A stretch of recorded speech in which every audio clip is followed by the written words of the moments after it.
mga kabayan, good morning. Yan, kumusta po kayong lahat guys?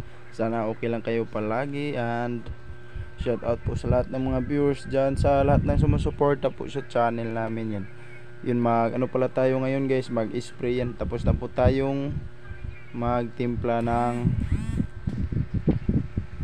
medisina. Ayan, naka-ready na tayo guys. Kailangan nakatakip yung mukha natin kasi yun, yung medisina guys para sa sagbot, para sa damo. Yan, dinala na natin yung sprayer guys. Dala yung yung pang spray ng sagbot. Ayan, may laman na yan guys. Papunta tayo dun sa may malaking kahon ng palay, yung basak. Punta tayo sa basakan guys. Ayun, naka extra income tayo ngayon guys. And medyo yung nito guys, sobrang kapal ng damo. Yan, delikado din to sa ahas o di kaya sa mga sawa guys. Sigurado talaga ako dito. Yan, ito yung isprehan natin guys. Malawak to, malaking kahon. So yun guys, yan sobrang kapal ng damo guys, lagpas sa tuhod yan. Madami pang mga kahoy sa yan, ilalim. Kaya yun, mag-ingat tayo guys. Yan, papunta dyan. Kaya yun guys, samahan nyo po akong mag-spray.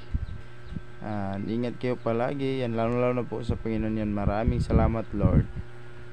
At gabayan nyo ako palagi sa mga ginagawa ko, at buong pamilya ko, kayo lahat. Yan guys, magsimula na tayong mag-spray. Dahan-dahan lang tayo muna guys, kasi delikado, hindi natin alam yung daanan sa sobrang kapal ng damo. 3 years na daw to guys, hindi pa na yung damo. Kahit tag-init, hindi na mamatay yung damo dahil may tubig dito. Dito kasi nakatambak yung mga tubig. May mga kanal kasi dyan, galing sa may barangay dyan sa gilid. Kaya yun, ngayon pa lang to ma-sprayhan. At yan, thank you Lord, at maka extra income tayo. Yan, dahan-dahan lang tayo kasi yun nga, sobrang labong, daming damo guys.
Yun guys, bali pangatlong ano na to, tangke yan.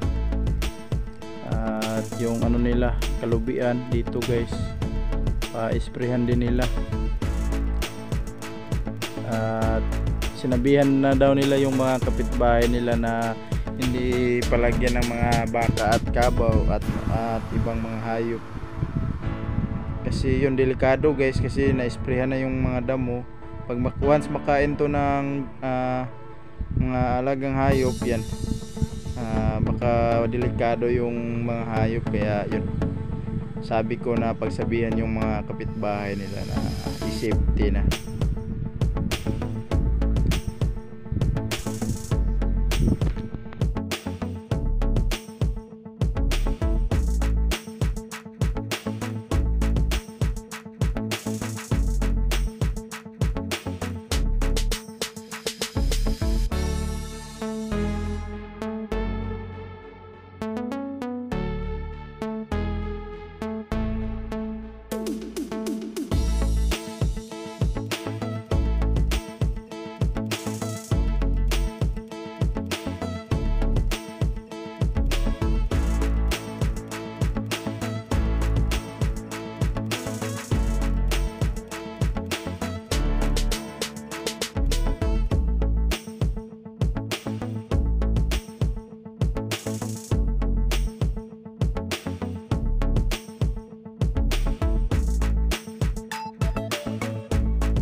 Ito guys, yan panghuling galon na to guys. Ayan, dito sa may daan tayo nag-spray.